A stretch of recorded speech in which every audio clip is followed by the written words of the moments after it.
At midnight, Mom called and said, "Sit down." Then she revealed I wasn't her daughter, but her niece.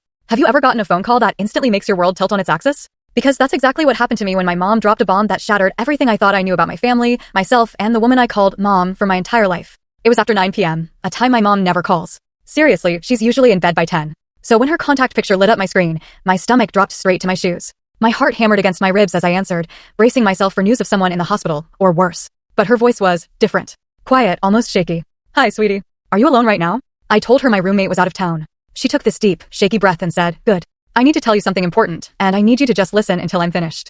Y'all, I swear my life flashed before my eyes. Was she sick? Dad? Were they getting divorced after 35 years? My parents were the rock, the stable couple everyone looked up to. This was going to be wild.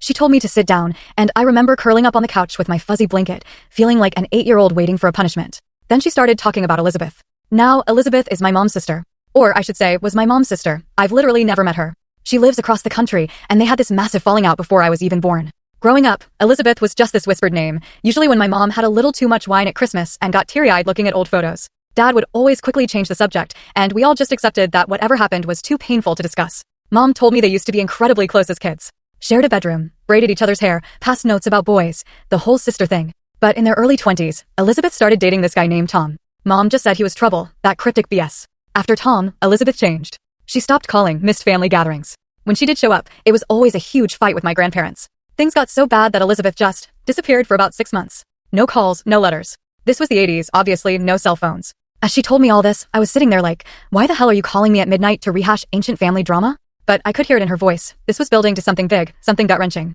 Then she told me Elizabeth showed up at her apartment one night, sobbing and pregnant. Tom had bolted, and Elizabeth was completely desperate. My mom, being my mom, took her in, helped her through the pregnancy, and was even in the delivery room when Elizabeth had a baby girl. I was still utterly confused why I was hearing this now, but I let her continue. After the baby was born, Elizabeth struggled. Hard. Like, couldn't get out of bed to feed the baby, struggling. My mom stepped in, taking care of the baby while working full-time and trying to help Elizabeth get better.